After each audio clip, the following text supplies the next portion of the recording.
Anyone hiding up the back there, Les? Charlie is. My cello is not, is it? Quiet. You don't recognise him with the beard. Who's got a beard? My cello. Did I do it? He said he doesn't recognise you with the beard. Ah, it's all right. I'm sure he's had a beard before, hasn't he? No. No? Oh, in my younger days I did. He's rugged man this month. There's a reason for it. No. Is it, you're going to do a greater shave or something? No. Is it because you've been the nurse for the last few days? Not really, but No? that's... Are you going to explain when you come up? Yes, Okay. I'll be brief. Okay. You got a bit of selling. Okay. Welcome everybody. I apologise if my voice is a bit funny, and if it lasts for the night, that'll be good. Otherwise, I'll be getting Kev up here.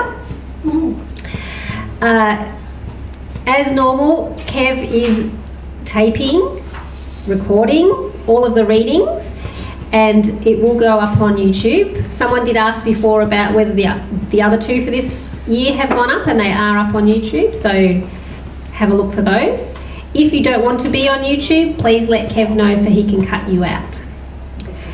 So, we are going to start... so, for anyone who hasn't read before, which I think just about everyone has, yes. 4 minutes each. Actually, maybe 5.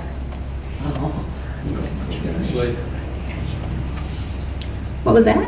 We'll go to sleep. We'll go to sleep. We'll say 5, because I know a couple probably won't be that long. But we're going to start with a little mini book launch. So,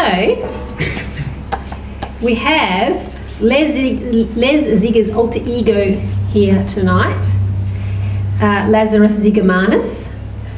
So, are you going to come up here, Les? Or are you going to hide up the back? No, Lazarus, not that. Lazarus. Yeah, your alter ego. Come up. So, Lazarus's book. It's very hard when you've known someone for so long to actually call them something else. This is a novella about a young boy whose mother is very ill, and he thinks that a special pendant is going to make her better. So he goes on an adventure with his dog. I keep going to call him Bounce, but it's Bunch, isn't it? I'm just going to change it now for you. I keep calling him Bounce. I don't know why. So it sounds like a cute little story. It's actually quite a heavy subject, but done in a really good way. So this is for young adults, especially good for kids who are dealing with death. So I might call Lazarus up here to read a little bit of it, or tell us a bit more about it. Okay. So this book is for sale now for $18. So you can purchase some and get a signed copy, because the author is here to sign it. Oh, will you be here till the end? Maybe not. Les may have to nip home early, so you might have to get it signed another time. Or you can sneak up during the night up the back and get him to sign it if you want one. So, come on up.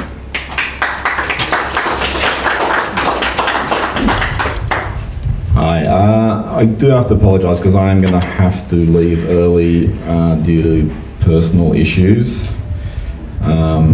So just tell you a little bit about this book, Shadow and Wind. I think I wrote it in about 2014. At the time, my sister-in-law was battling cancer for the 4th time, and 2 dear friends of Blaise and I also had people who were battling cancer. A close friend, his partner was battling a rare cancer, and another friend, her father was battling leukemia.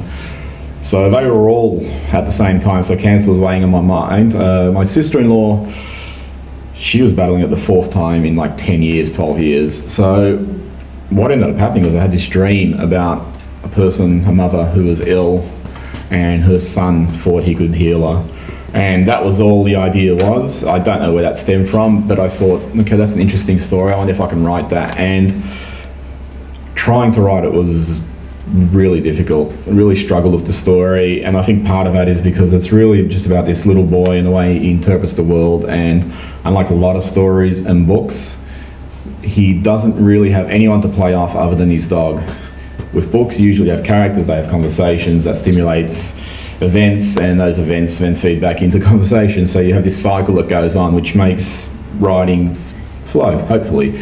That didn't happen with this, and every year or so I've taken it out and looked at it again and thought, okay, I'll give it another go, and I've revised and revised and revised it. So I just want to thank some people. Blaise, as always, who always reads my stuff, never complains, and gives me great feedback.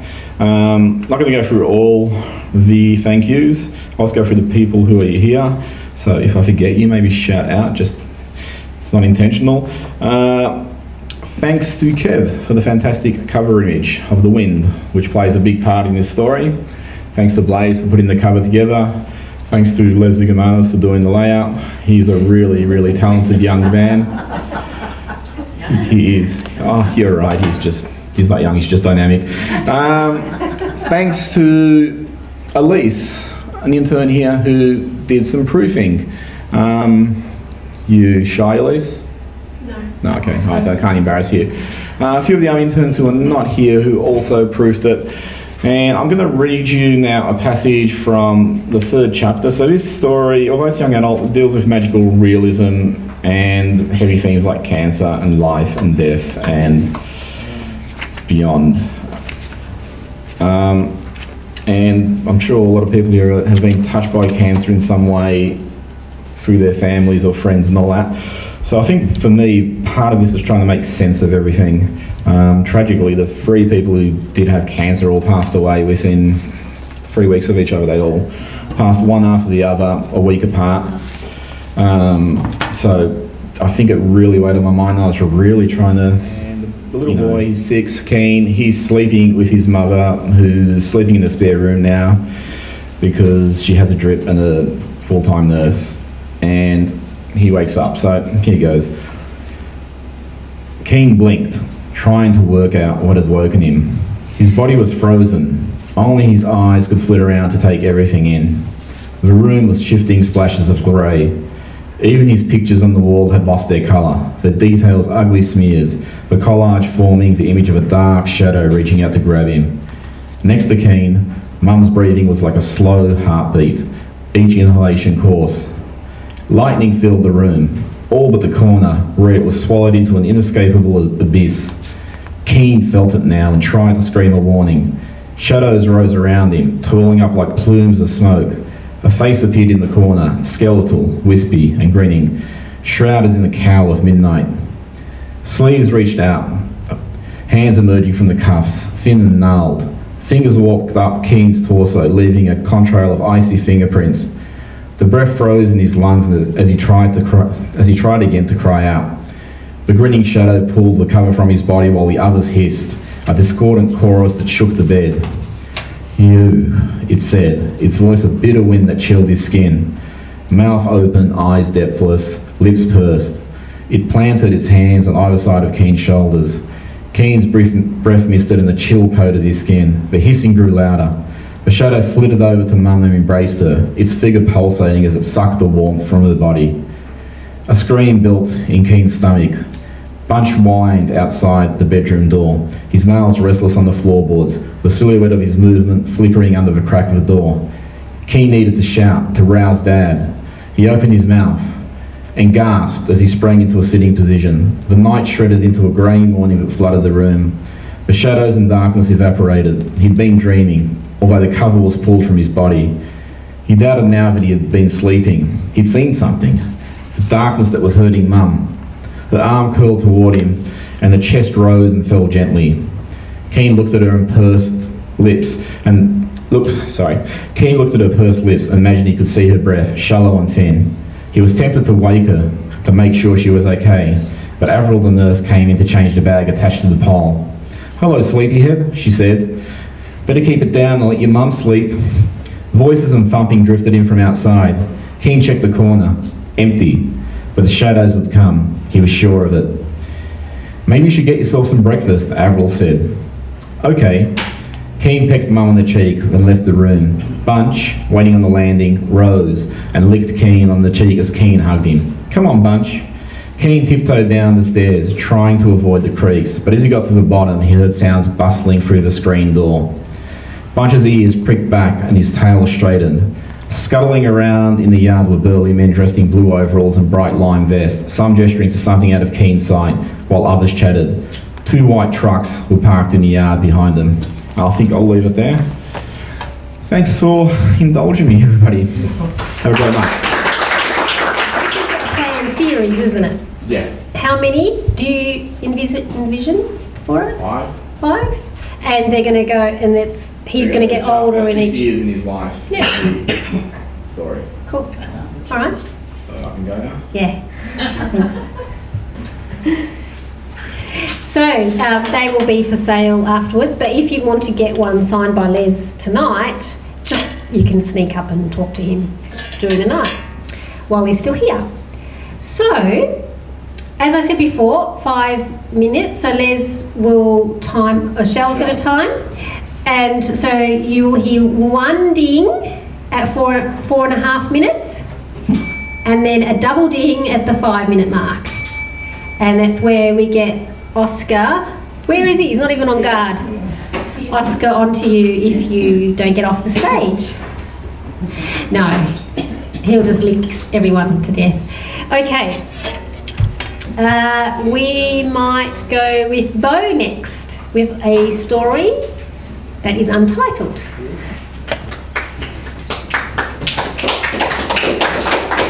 Hello. This one's a little bit different to what I normally do. This is actually a slightly more tongue-in-cheek sci-fi, so very rough. I've only just started working with this, but we'll see how we go. And currently it has no title.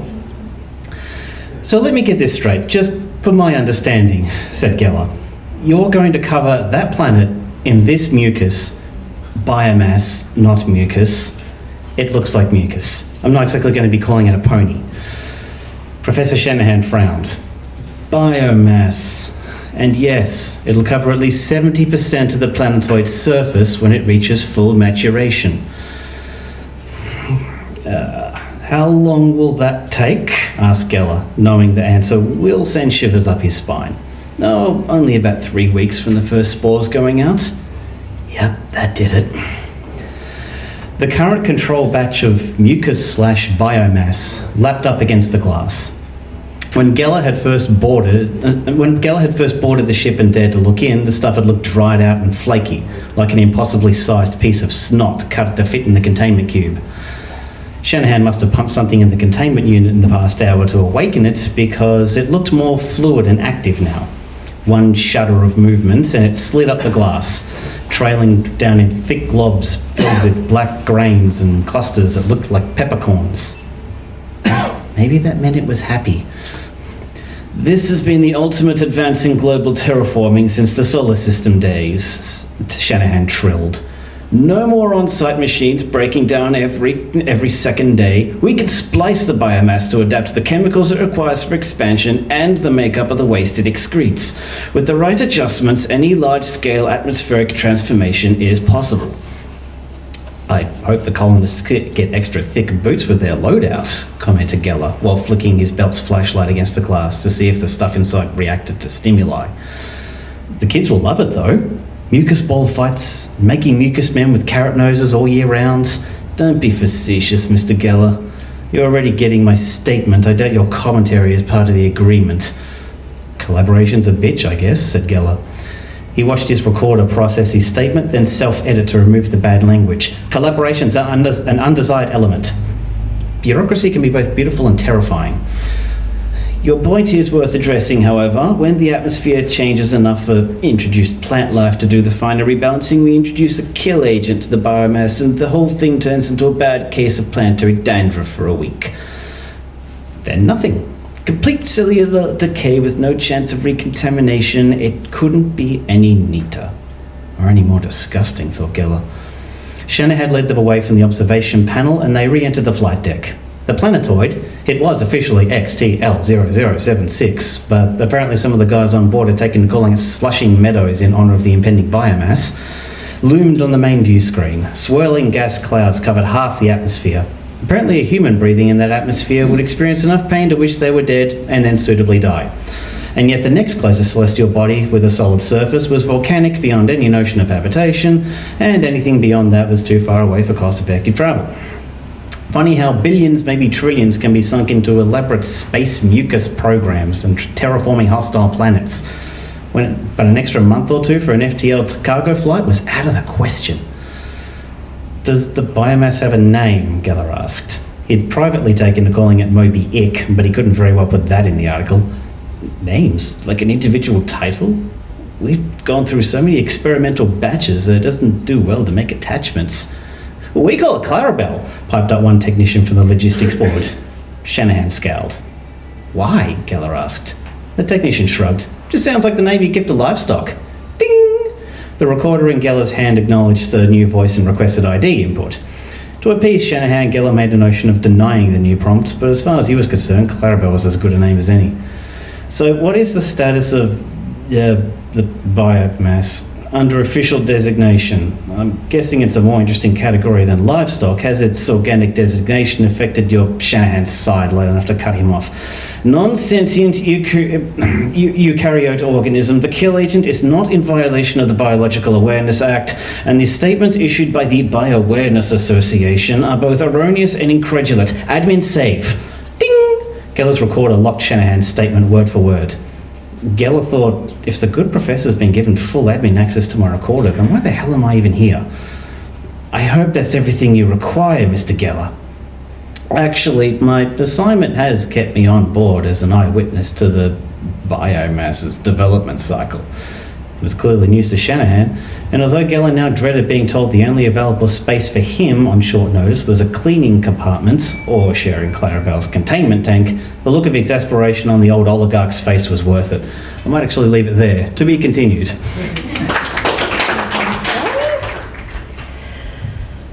Okay, Joan. Joan has a poem called, is it Advice? Adieu. Adieu. My French is as bad as my writing. Come on up. Thank you.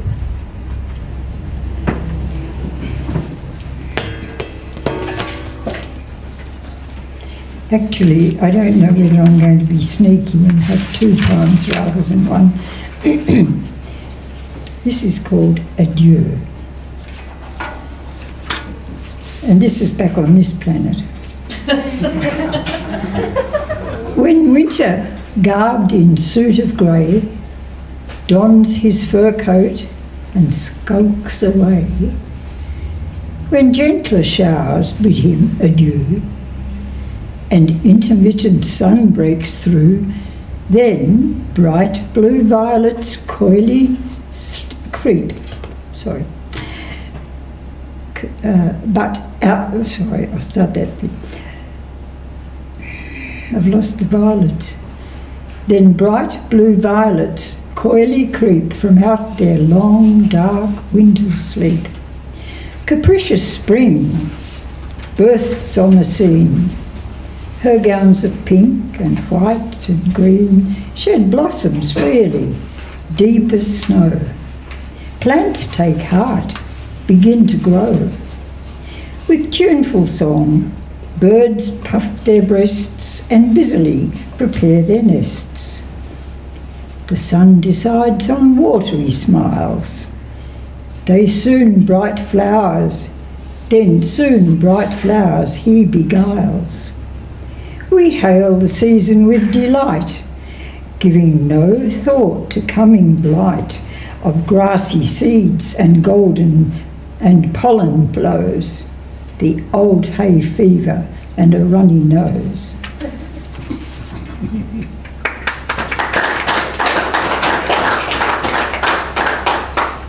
I was challenged to write on a word called different. It's different now that time has changed, my daily routines rearranged. I used to wake up with the sun to cheerfully get my chores. My teeth aren't behaving very well. to cheerfully get my chores all done. But now it's dark when day begins. In rude alert, alarm clock rings. I wake each morning half asleep, when even birds are nestled deep. Do I detect a gloomy trend, sleepwalking to the bitter end? Too tired to keep that special date? Is this to be my lasting fate? How can the change of one brief hour over my life yield such a power?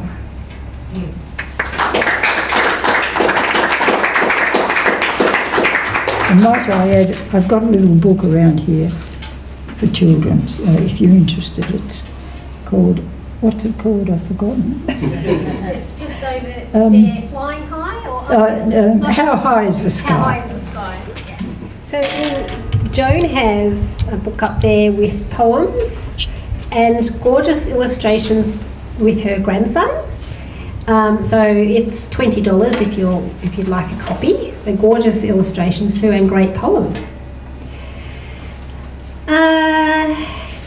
What order to put people in? Did everyone put their name down who wants to read? Did someone else? Did you want to read today? Anyone else not put their name down? Okay.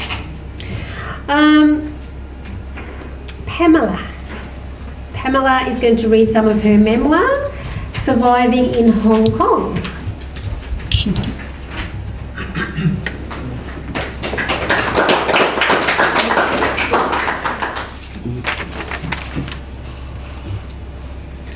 If you recall, the ballet left and went to England, and I was in Hong Kong on my own.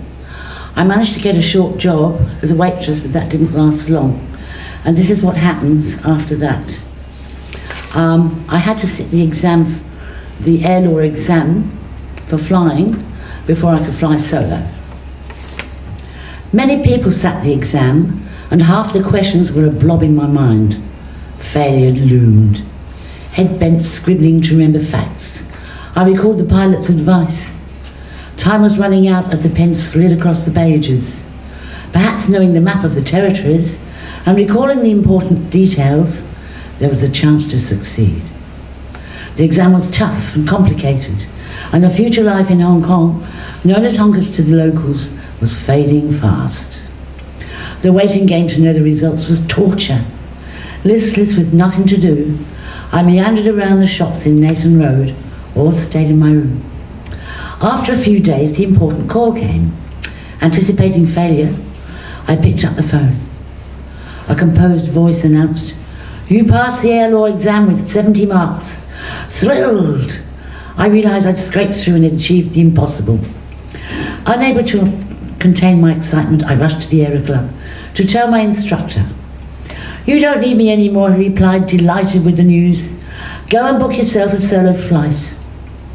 Confident in my ability, I lined up in front of a jumbo jet and, turning onto the runway, thrust the throttle forward and soared high into the sky, above the ocean and the skyscrapers. Jubilant with my accomplishment, it was time to phone the CEO of the hotel group. "Well done," he replied. "I have a position for you as supervisor at the Bavarian restaurant on the lower floor of the Holiday Inn Hotel in Nathan Road. Be there at 8:30 a.m. in the morning, Monday morning. They'll be expecting you." It was amazing he'd remembered me and kept his promise. Yet I was perplexed.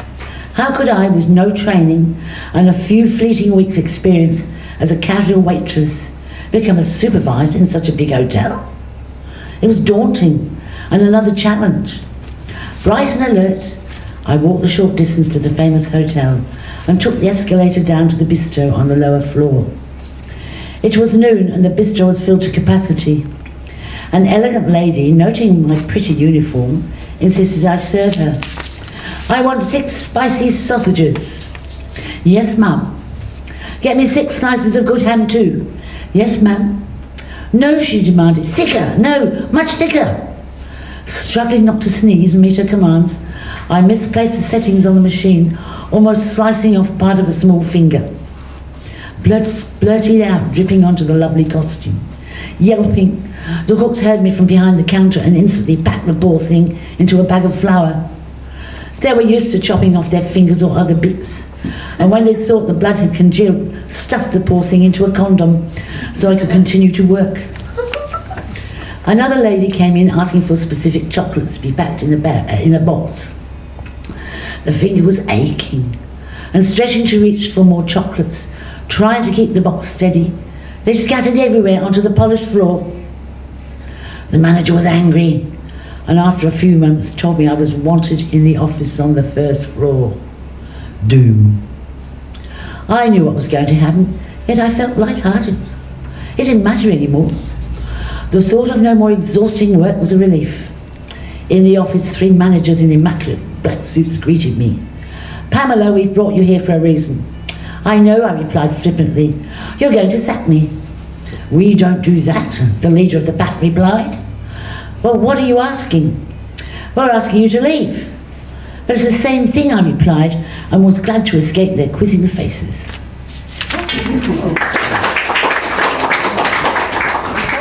That sliced finger. That's true. I caught a cold. Did you? I was ill. Oh, so you were trying not to sneeze over everything? Yeah. See, that's only 2 episodes put together. Cool. Marcello is going to read a story called... Maybe? Yeah. Okay, we'll see.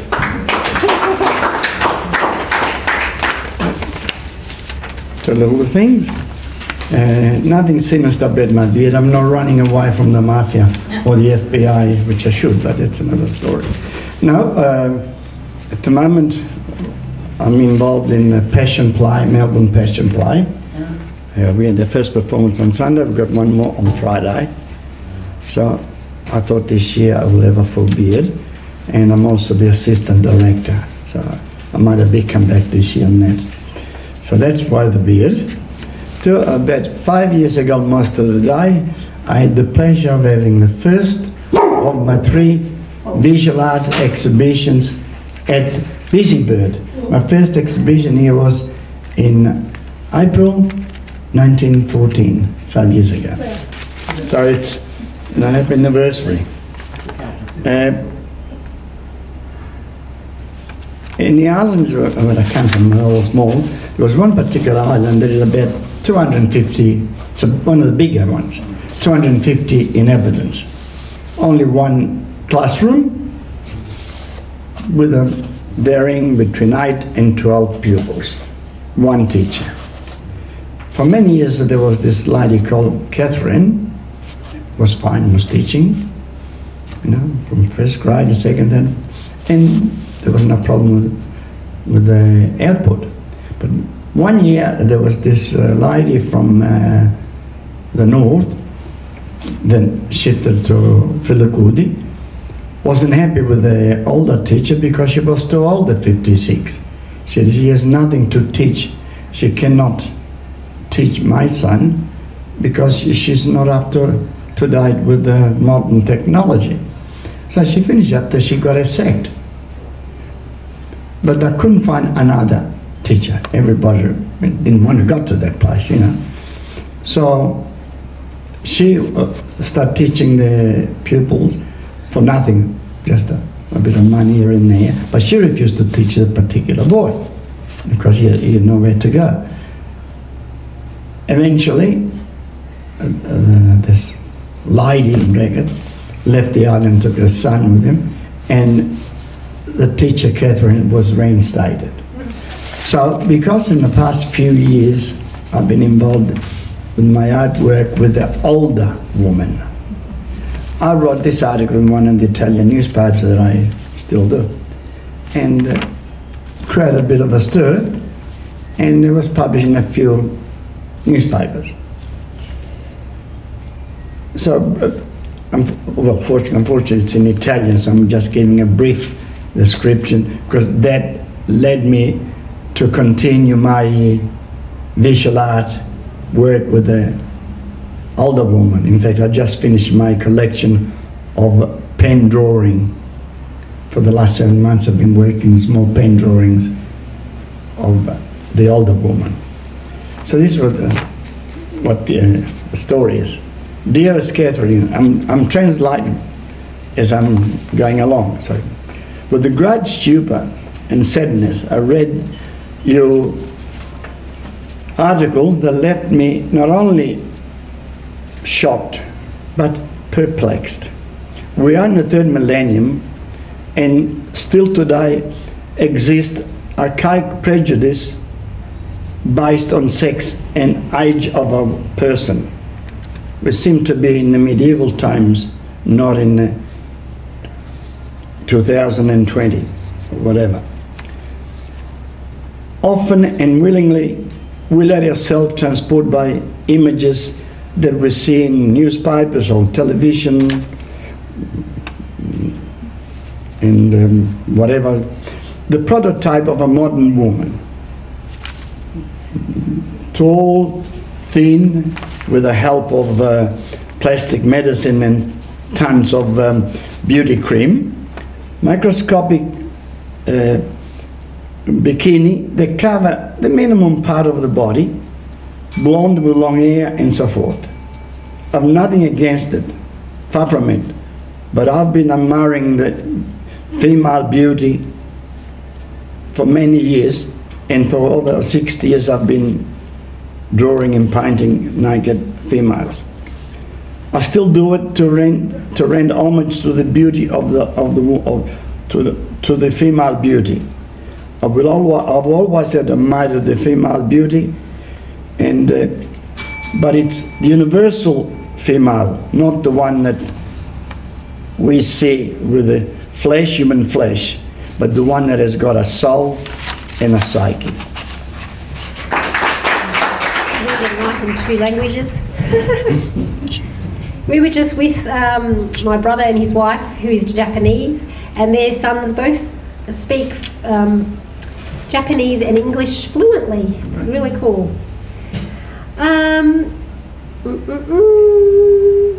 Judy, are you ready to go, Judy? Or you want to wait a little bit? Just a little bit. Okay. Michelle. There's Michelle. Michelle is going to do some poetry, something a bit different tonight. Sort of. The swag from the. I'm assuming you're going to tell us about the swagless swaggy. So yes, thank you.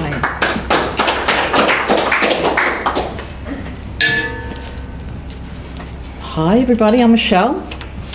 Extremely excited because hashtag Travelling with Cardboard Paul is finito. It's finished. Woohoo! Although Les and I keep sending love letters back to each other with little tweaks of it, but it is completely finished. So today he sent me another love letter, but this is just the blurb on the back of the book. So this is what the story's about. This is a journey of love, laughter, tears and friendship whilst keeping promises and moving forward. In May 2016, Paul was deteriorating. The melanoma cancer had taken over his body and conversations of the future were discussed. Paul had asked Michelle what she would do when he was gone, and Michelle promised Paul that she would travel to all their favourite destinations as they had planned. Michelle explained to Paul that she would get a life-size cardboard cutout, pack him in her suitcase and take him out and take photos together at all the famous landmarks. Paul laughed and said, "You're not really going to do that, are you?" And Michelle said, "Yes, I promise I will." This promise became a reality when in May 2017, 12 months after Paul's death, Michelle booked a 9-week tour around the USA and Europe from August to October 2017. She originally booked tickets to see Paul McCartney in New York, and it would snowballed from there. On her journey, she met many people curious about the cardboard cutout, touching complete strangers with her story, and along the way discovering her true self, changing her life forever. Join Michelle on her journey, carrying a 5'9" cardboard cutout of her beloved late husband Paul, travelling through the USA and Europe, visiting famous landmarks, creating memories and discovering herself whilst meeting some amazing people. So that's the back blurb. I didn't think it was too bad. And and you've got a launch date? Yes, I do. The launch date is Saturday, May the 25th, so it's around about Paul's 3rd anniversary of his death. We don't have a venue yet, but it's interesting. I'll tell you this little story. I've employed or acquired a publicist, Aisling, so some people might have met Ashley. But we had a little conversation on Friday, and she wanted to know everything about me, and I had to dig up dirt. There was a lot of tears, a lot of dirt, and talking about Paul. And while I was sitting there, she said, "Where is there somewhere memorable where you two had gone to?" And I said, "Oh, look, we used to work at Nabisco. We worked in St Kilda Road. We had our honeymoon night at Eden on the Park in Queen's Road there." And I said, "Oh, that might be okay." She said, "Oh, that's okay." And then while I was sitting there, I had this vision of the Carlton Social Club. And Paul and I were Carlton Social Club members for many, many years. And not that I talk about it much these days, but because we're not doing too well. But this vision came to me. And as I said to her at the Carlton Social Club, I got full-on body tingle, something, yeah, it's going to be. So we think it might be at Carlton Social Club. So that's where it is. Now that's about, so June the 25th, there'll be invitations and, May, sorry. May, the 25th. It's been such a week. I'm reading some poetry from, this is Edward Harrington, and Edward Harrington was my great uncle.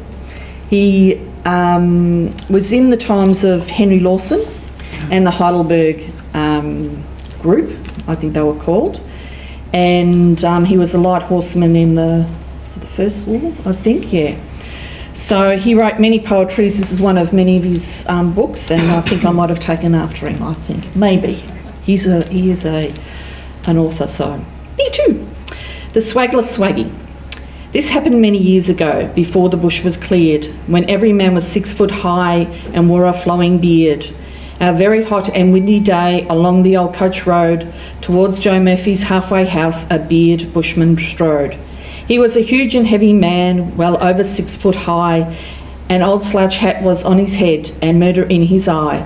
No billy can was in his hand, no heavy swag he bore, but deep and awful were the oaths that Swagless Swaggy swore. At last he reached the shanty door, into the bar he burst. He dumped his hat upon the floor, and cursed and cursed and cursed. A neighbouring shed had just cut out. The bar was nearly full of shearers and of bullockies who'd come to cast the wool. And I think I might leave it there because it goes on a little bit. So there you go. Yes.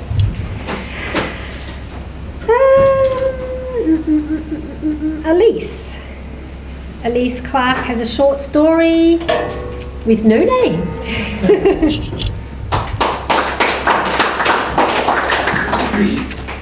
Hello everyone. Yes, I don't have a title for this one. I wrote it about a year ago when I was exploring the concept of the unreliable narrator. So hopefully you guys get a little bit of a sense of that as well. I wish I was back there again, drunk and sleepy, slipping between myself and the hum of the train. My head rested comfortably against your shoulder with you, obedient. I pick my thumbs, the part where the nail and the flesh meet, faded skin to push until it breaks. I remember dripping all over you that night. I remember the blurry way in which I curled these same fingers around your arm. I remember wondering whether your arm was rigid because you were supporting me against the momentum of the moving carriage, or because you didn't know what else to do. I don't know you as well as I want to. I want you to want to know me too. Did you feel it on the train ride home? As I pulled at your feet, did you feel it, the urgency? My grandmother asks whether or not I've found someone yet. Every time we speak on the phone, I always dig my fingernails into the flesh of my palm instead of calling her out for her inherently outdated and misogynistic ideas. When I was 12 years old, I spotted a magazine with the title 10 Things Guys Don't Want. Okay, so I should try to be what guys want. When spring comes around, I have to work on my bikini body. My young body hardly fills out the pink bikini top I pick out, and I cry in the changing room stall of a Target, unsure of why I didn't look like what I was supposed to. No, I don't need any of it. God, it's also oppressive and unhelpful, and it fills me with doubt, but I really liked you. Nobody paid attention to me in high school. I had my own romances with every boy in the class, and they weren't even aware. I scribbled poetry in the corner of the library, each week changing the name from James to Eric to Samuel to Chris. I knew you in high school too, but you're slightly taller than me. Yes, you're an adult now. I suppose I was supposed to be too. But you, yes, you, this could work. I remember when I ran into you at the bar, you got a beer, Cooper's, and I got something feminine and clear. I remember feeling my heart push itself into my throat every time I saw a moment of honesty in your face, like the small twitch of an eyebrow, or the sour way you pressed your lips when you were trying not to laugh. And then we laughed. Yes, I knew you loved me, secretly. You couldn't show it just yet because that would be crazy. You can't know stuff like that too quickly. Over dinner, you tell me you're not ready for commitment. Instead of disputing, I order another drink, and then another. More and more until I flush as much in my cheeks as I do in my chest. You're not ready for commitment, but that's okay. I don't want commitment either. Oh no, I can see how you would come to that conclusion. I don't really need a relationship. I'm just living for right now. I'm way too busy for all that. All I'm looking for is some fun. It was on the train ride home that our secret intimacy came to fruition. I remember this so well. You stood up from your seat on the crowded train to let an elderly couple sit down. You were always the gentleman. The old woman looked up at us and smiled, and I could tell she saw what I saw. Yes, don't we make the cutest couple? You won't believe how we met. We've known each other forever, and he just showed up out of the blue tonight after all these years. What a coincidence. I know. I think he's the one too. I held onto your arm. Why was your hand in your pocket? Put it on me. It's okay. You laugh as our eyes meet, but you don't kiss me like I'm oxygen and you're drowning too. You don't kiss me at all. You say goodbye and leave me when we arrive at your station. No phone number, no way to contact you now. It was nice seeing you again. Nice, nice. I thought of exactly 128 words to describe that night, and none of them were nice. You peeled me off of you and stepped out of our moment. I was alone. The sharp air of the night swept in from your open carriage door, stinging my skin. Still inebriated from those drinks, what was in those bloody drinks, I realised that I had driven to the restaurant. I hadn't caught public transport at all. No, I blinked. I could hardly remember what else I'd done today before I bumped into you. I realised I was no more grown than that small teenager crying in the change room, sure that she could never be what boys wanted. She slumped her body against the floor-length mirror. Something was always wrong. Her face was too blemished, her feet too oddly shaped, her hair matted and untamable, her skin blotchy, her shoulders too masculine, her lips too thin. I wanted to reach towards her and kiss her eyes better. That night, I remember a warmth blossoming inside of my stomach like it had been waiting years to wake up, and it was finally standing on its own 2 feet, stretching out its limbs. The fire spread through my veins, kissing my whole body. My hands turned into embers. On the train, they gripped your arm and seared your flesh, and you looked down at me and said nothing. Did it hurt at all? Do you think it'll scar? I searched your eyes for a yes. You don't need me. It's clear. You're so strong, much stronger than me. You actually don't need me, do you? Your arm supported my whole weight, and I leant into you harder. Yeah.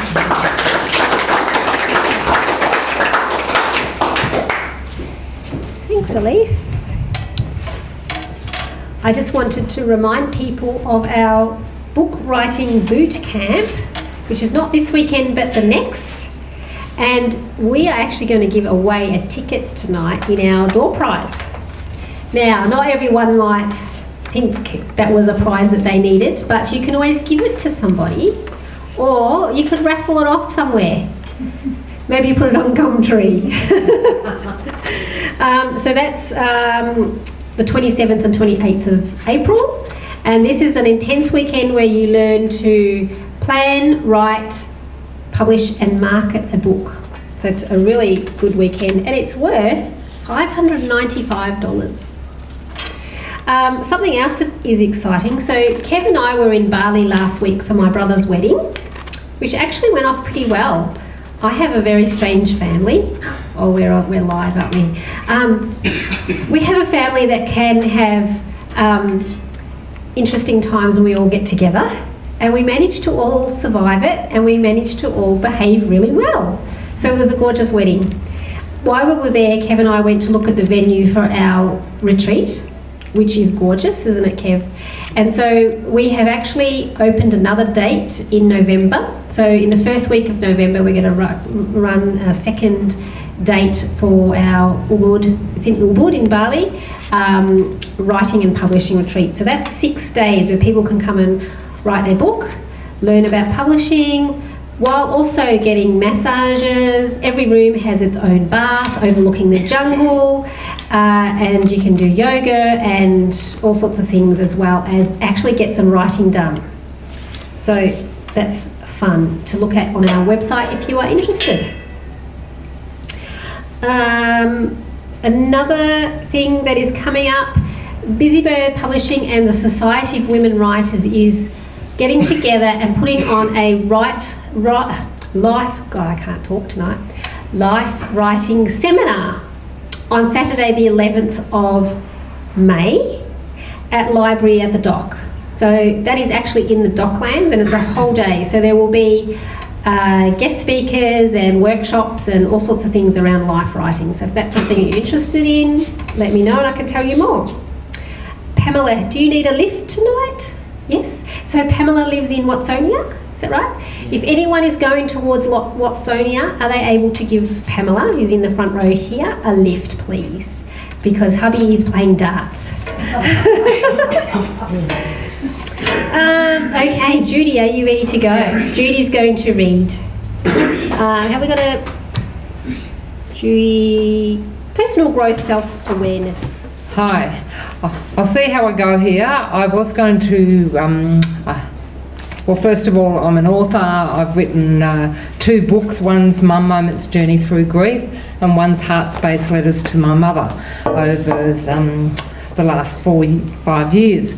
Anyhow, on my journey through writing about those things, I've also done a lot of inner child work because my family completely fell apart, as in my birth family, after my mother died.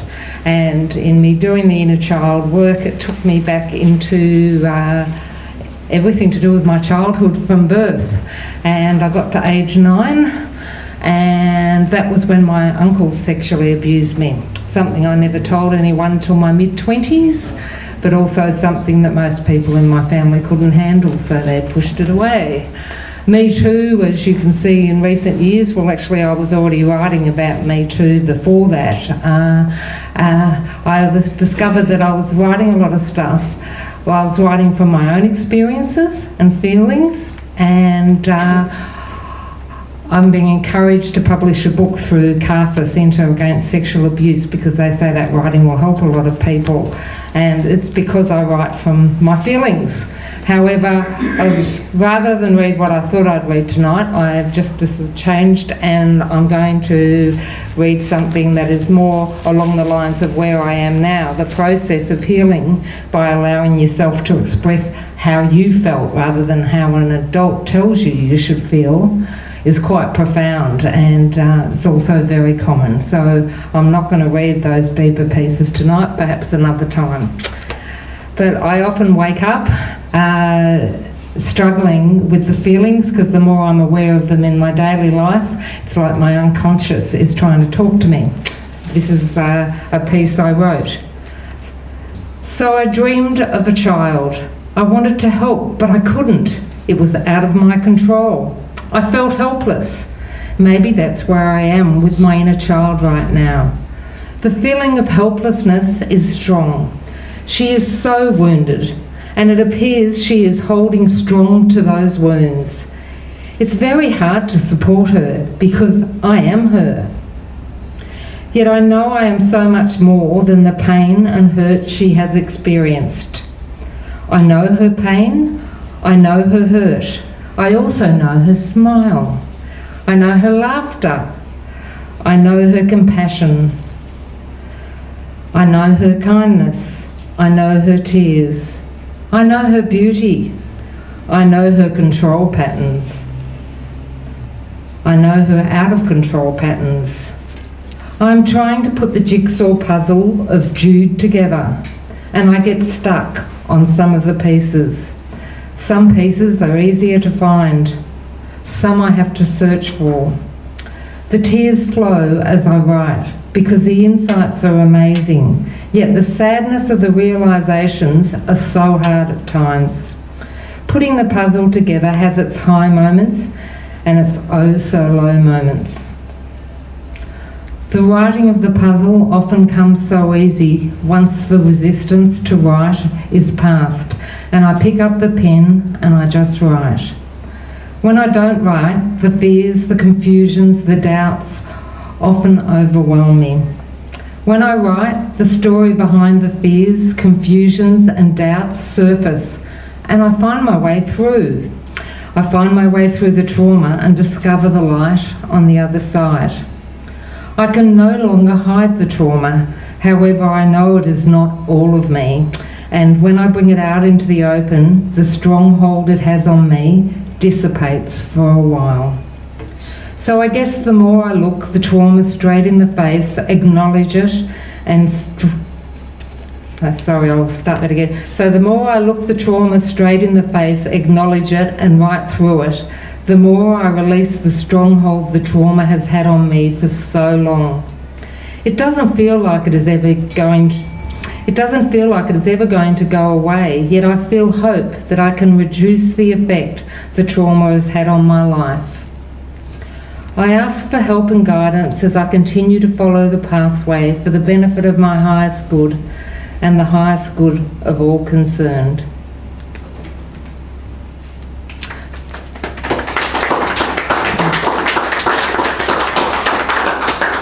If anything I can say with my writing, the fact that I'm willing to look in the face, all of me. I call me the hamburger with the lot. I embrace all my emotions and I find my way through them. I'm still, because I'm dealing on very deep levels with this inner child work, quite often wake up in the morning feeling completely overwhelmed. And if that's what happens, I just pick up and go, I feel overwhelmed, and I never know where the writing is going to take me, but the insights have been incredible, and I hope that by compiling all my writing from the last 3 years, which I'm feeling it's a bit daunting at the moment, that if I actually put all this writing together, it's going to help a lot of other people heal on this tough journey of being so traumatised as a child. Thank you.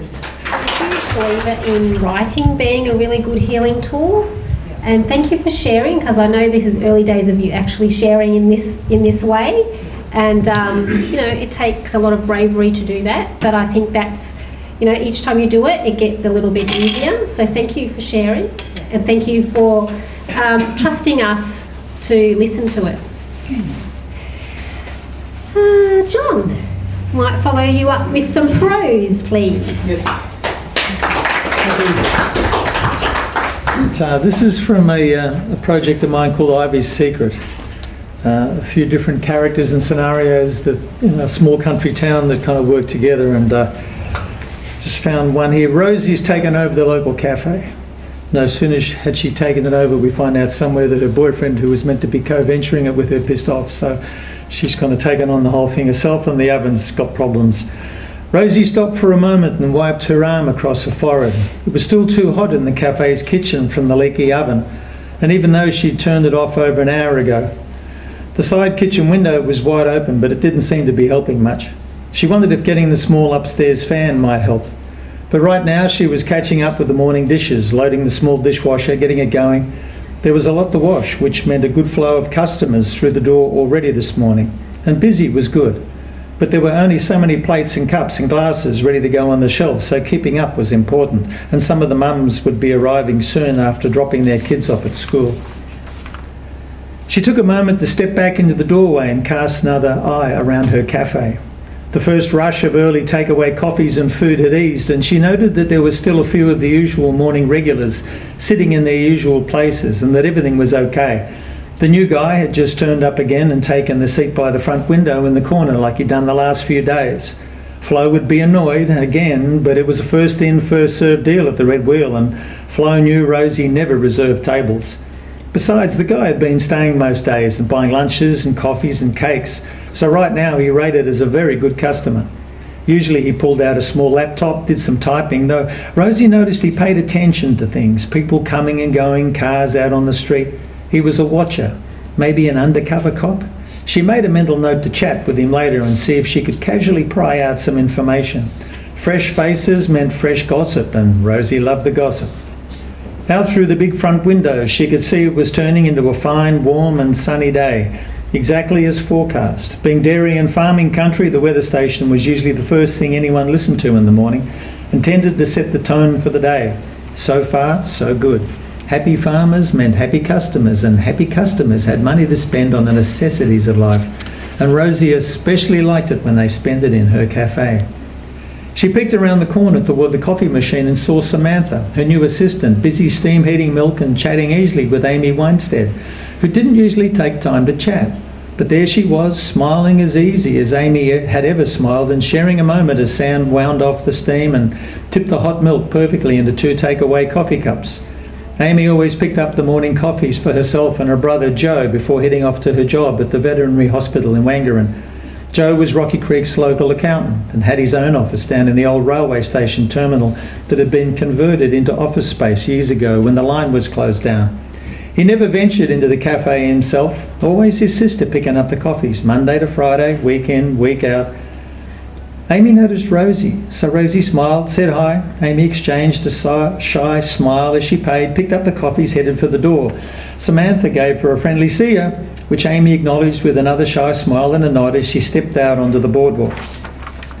"I think she likes you, Sam," Rosie said to Samantha as she joined her at the counter, "and you just passed the make coffee while you chat test."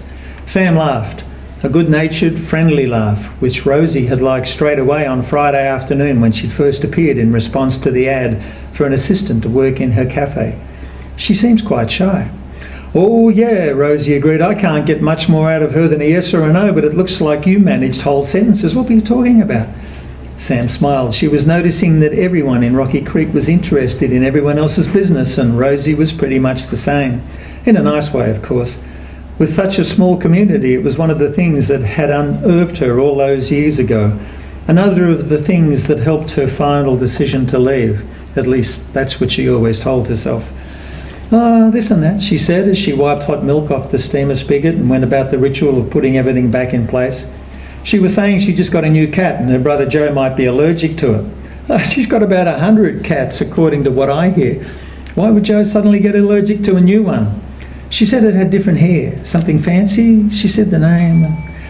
"She works at a vet hospital. That something fancy might mean anything. Could be a boat cat she's taken pity on, thrown overboard at sea, caught some shark disease." Sam laughed. Rosie pressed on. She could smell fresh gossip, and Sam needed to learn early that gossip needed to be shared.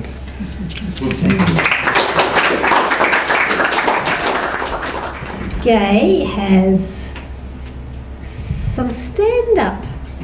If you can stand up.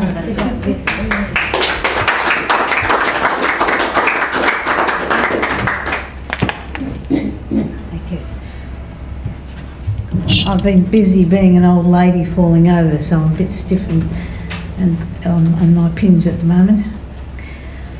I don't particularly like being seen in the nude, but it seems to have happened a lot, so I thought I'd summarise some of my problems. My first problem is that the electrician comes to the door at about 7 o'clock when he arrives, and our double door front doors have got windows either side. And so when the phone rang and I was in the shower, I raced down past the windows and I answered the phone. He said, "Gay, I'm at the front door." So that was my first problem. My second problem is that I go to the local pool, and the local ladies' change room at the pool is the most amazing place. It's a different culture altogether than anything else you'll find. There's those who like to strut around with nothing on at all for quite long periods of time and like everybody to watch them, and then there's those who wrap themselves in towels like me and don't want anything to be seen at all ever, and hide in the corner and dry themselves under the towel. And there's those who are older again and who are quite happy with the way they look and are very relaxed about it and don't care what or who sees them. And of course there's the little toddlers who come to the pool with their mums and who look at everybody and think, what are these people? It's amazing. None of them look like my mother. But anyway, I'd like to tell you about a couple of things that have happened at the pool with me. One was the time when I came in and I'm drying myself, just finishing getting ready, and I leant on the wall to put my shoes and socks on, and unfortunately the lady in the shower behind that wall hadn't closed the door properly. So when I leant on the door, I shot straight into the shower where she was having her shower. We both crashed against the wall, slid down the wall amongst the shower still on, and we ended up sitting on the floor with the shower pouring on us, and everyone else in the change room having a look, wondering what on earth was going on in this room, and this dear lady saying, it's okay, it doesn't matter. And I thought it did matter really, the poor darling, because she was in a more compromising situation than I was. I was in my clothes, which were all wet by that stage. Then the second one was, I was getting dressed, and a lady came in up over to me, and she was fully naked, and she was about 9 feet, 10 feet tall, and she put her foot right up on the bench beside me and said, how do you like my tan? Well, I was terrified because she was very tall, and I said, it's very nice, it's lovely tan. And she said, you can have a tan like this. I just go out into my backyard and I lay down in the backyard and get a tan. Would you like a tan like this? And I'm saying, I want to go home. I don't want to stay here. But anyway, eventually we managed to get rid of the lady very kindly and nicely, and I haven't seen her since. But there's also Miss Beautiful who comes in, and I've seen her a few times, and she really is beautiful, and she knows it. So she spends about 20 minutes walking around the change room with nothing on, and the rest of us mere mortals hurriedly get dressed in the corners and dry ourselves and get out of there as quickly as possible. But this particular day I got dressed and I thought, well, I'm equal to her. I mean, she hasn't seen me, and I'm going to go up to the mirror too. She's doing her hair, she's got her mousse out, she's doing her hair, and she looked, you know, particularly smart in her little suit, etc. And I thought, well, I'll go and stand beside her and do my hair too. So I go over and stand beside her, and she gave me a fleeting glance, and I get my mousse out to put it on too. And unfortunately, it was facing the wrong way, and the mousse shot up straight up all over my face, and I had mousse hanging off my nose and my chin and my eyes, and you should have seen the look she gave me then. So I'd got what I deserved, I think, didn't I? Thank you very much.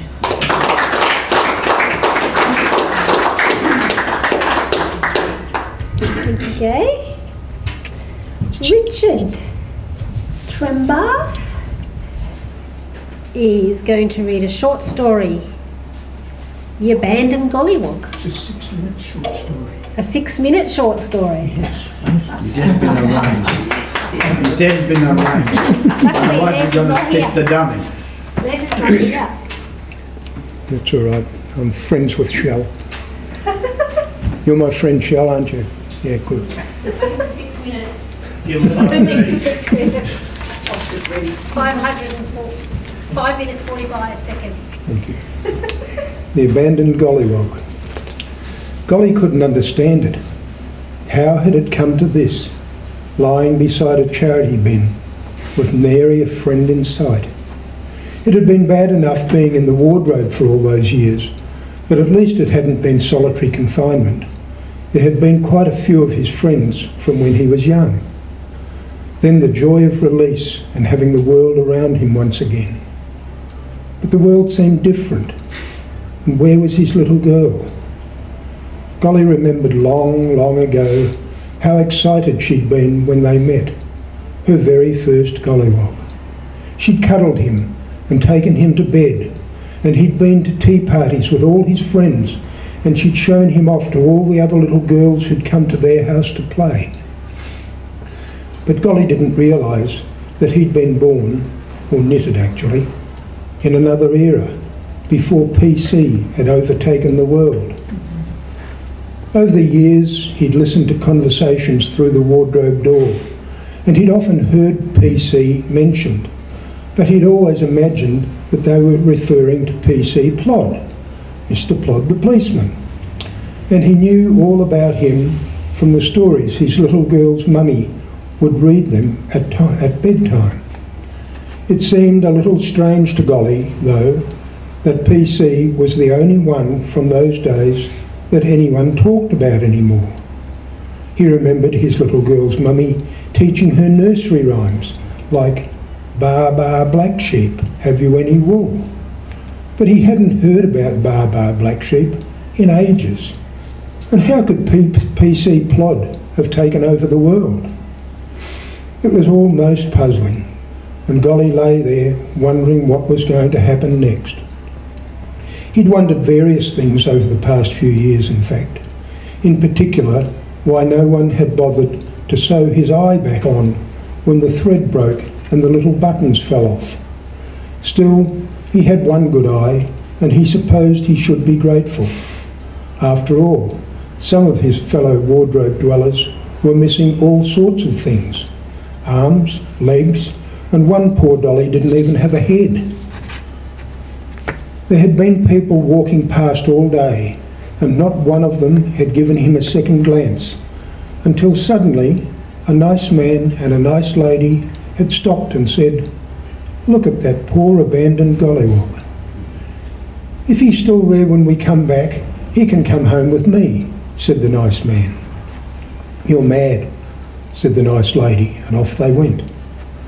A long time passed, not years like wardrobe time, but hours, which seem like a long time when you're lying lonely beside a charity bin. Then, just as despair was setting in again, back came nice man and nice lady. They stopped, and Golly listened to the conversation. "No wonder he's here," said nice man. "He fulfills all the criteria for finishing up on society's scrap heap."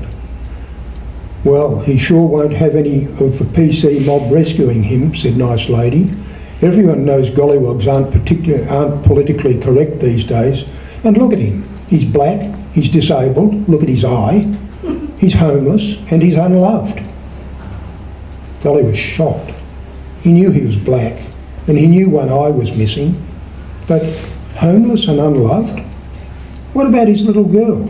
I don't think cats and gollywogs have any problem with racial prejudice, do they?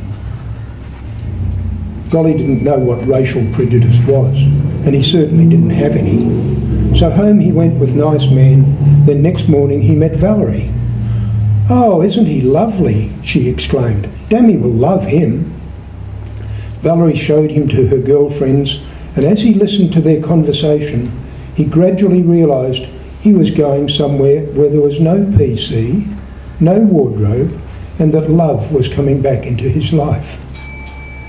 He wasn't exactly sure what they'd said or what it meant, but it sounded exciting, and he couldn't help but being swept up in a wave of joy and anticipation as he set off with Valerie for the next chapter of his new adventure.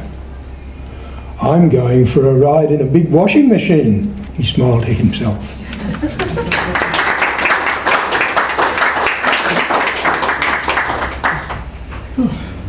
Thanks, Richard. Jimmy, are you? Yes. There is one more person who wants to read it. The young man with the red shirt. Did you want to read tonight? Sure. We'll do one more reading. Jimmy, come on up. You going to come up? You want to come up? Oh, my name's Jonathan. Oh, there's two. There's Jimmy. Jimmy and Jonathan. Oh, yeah, we were getting you mixed. Yeah, Jonathan, you going to come up and read? Yeah, sure. Right.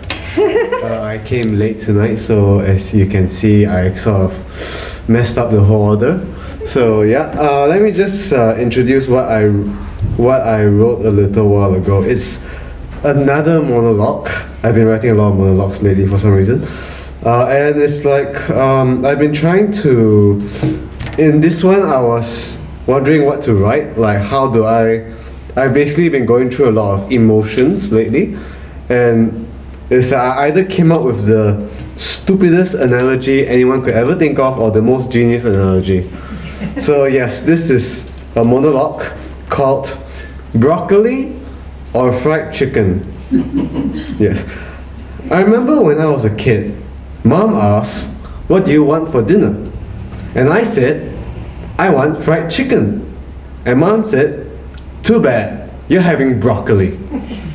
And then I asked, nicely, "Why can't we have fried chicken?" And Mom said, "If you don't eat your broccoli, you won't grow big and strong." And she's right. Broccoli is healthy.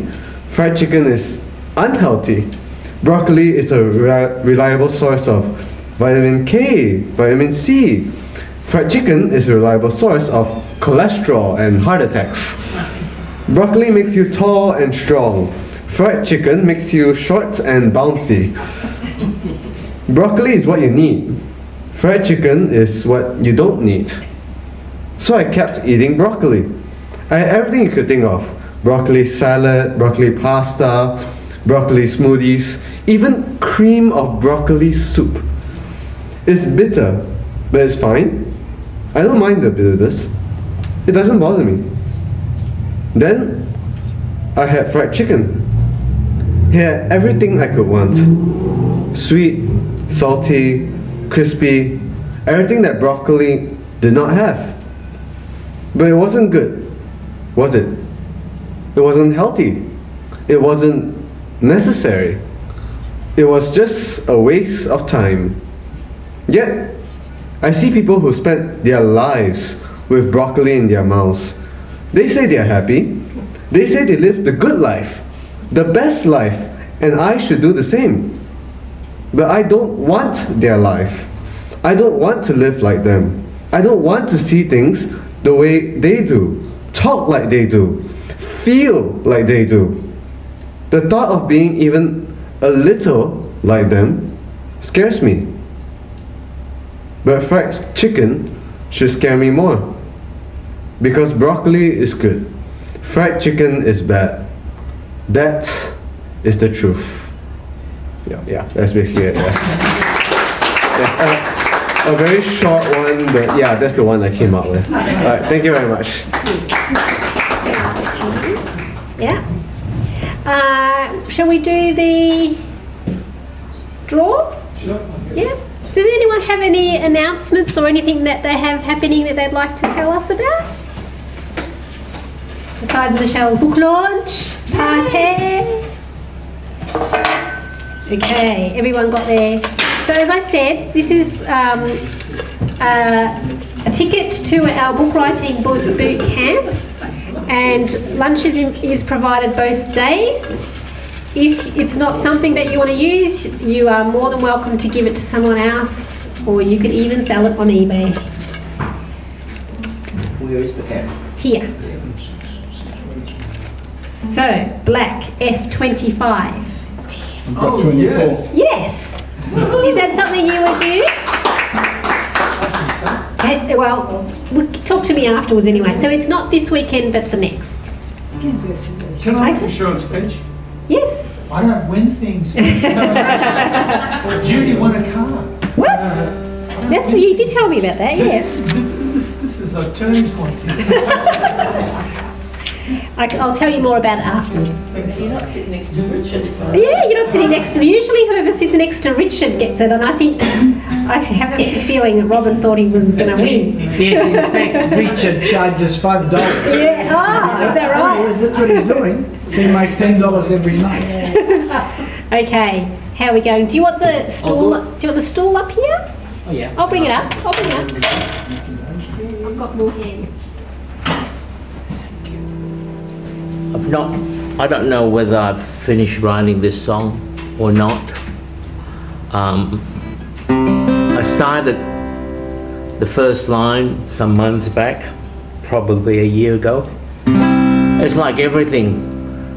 You take it up, you put it away, and you take it up again, you put it away. So everyone knows that feeling. So this is no different. And so this is a song just came to mind, like the words just came to mind. One night I was just playing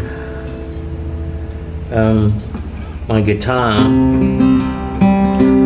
and this came, and I think it's more a poem than a song. I didn't try to rhyme it or anything. So it's still work in progress, as I said. You be the judge. If you feel that I need some words to it, let me know.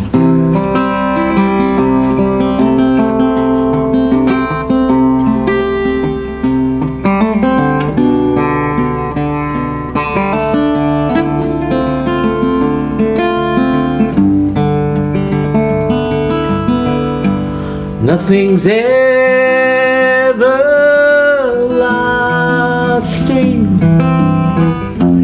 Nothing's ever stays the same. There's nothing you nor I can do to change that. Sometimes situations,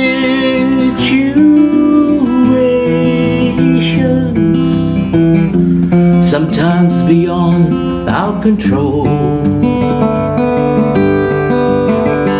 But sometimes you and I should understand this. And this is life, when all is said and done. Now that it's done, life is all we have. And we have now, now is all we have. Hold on to now, the precious moment now. And we have faith, believe in what you do. Hold on to faith, hold on to faith.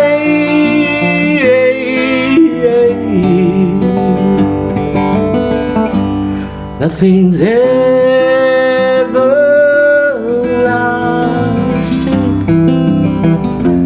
Nothing's ever stays the same.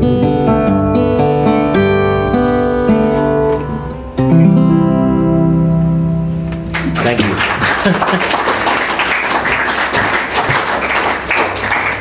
Do we have an encore? Yeah.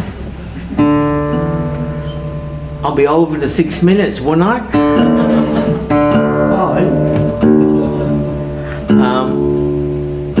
5 minutes, that's it. You can have 7. Okay. What do you want? You want something that you can sing along to? Do you want me to do a cover? Yeah. You want me to do a cover? Yeah. Okay. This is one cover everybody knows.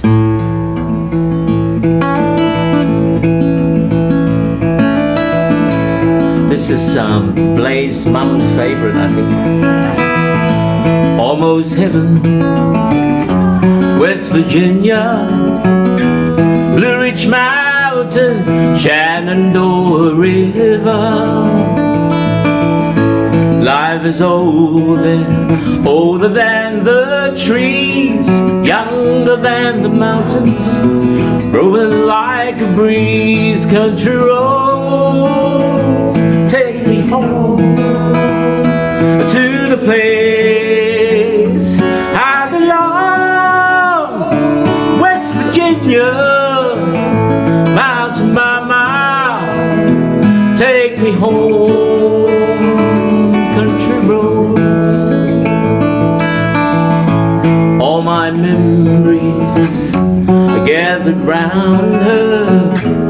Miner's lady, stranger to blue water, dark and dusty, faded on the sky, misty taste of moonshine, teardrop in my eyes. Country roads, sing with me. Take me home to the place I belong. West Virginia, mountain by mile, take me home. Country roads, hear her voice. In the morning out she calls me. Radio reminds me of my home far away.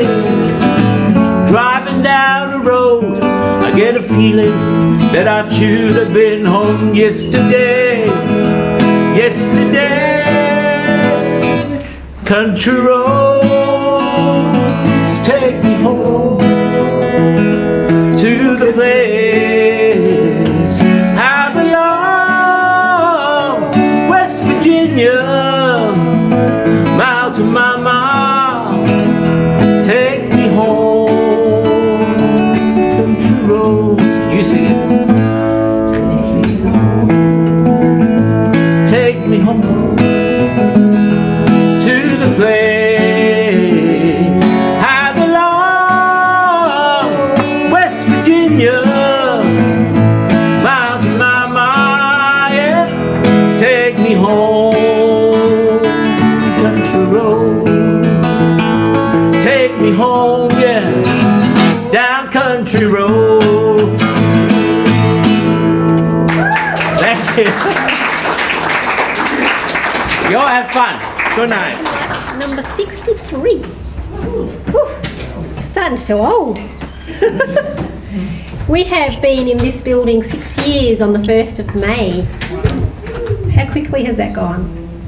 But in that time we have published about 300 books, had 63 open mic nights. What else? Many exhibitions. Lots of exhibitions, yes. Plenty of book launches. Lots of book launches, lots of workshops, lots of stuff's been happening here, so it's been really good. We're not going anywhere, I'm just saying. That's really good. Yeah. 6 So, years now. yeah. Yep. So, don't forget, if you'd like a copy of Les's book, to come and see me. Look out for our newsletter will go out at the end of the month. If you're not on our list, there's actually a sign-up sheet behind Kev. And again, we have recorded all of the readings, I think. Yep. And if you don't want to be online, please let Kev know, because he does in the next couple of days get it ready, and then we put it up. And actually Easter's, so it might actually be after Easter now. But yes, so hang around, have some tea or coffee or more wine. Les has got home, so there's beer left. So please hang around, and we'll see you next month. Have a fabulous Easter. Don't eat too much chocolate. I plan on sleeping. Me too.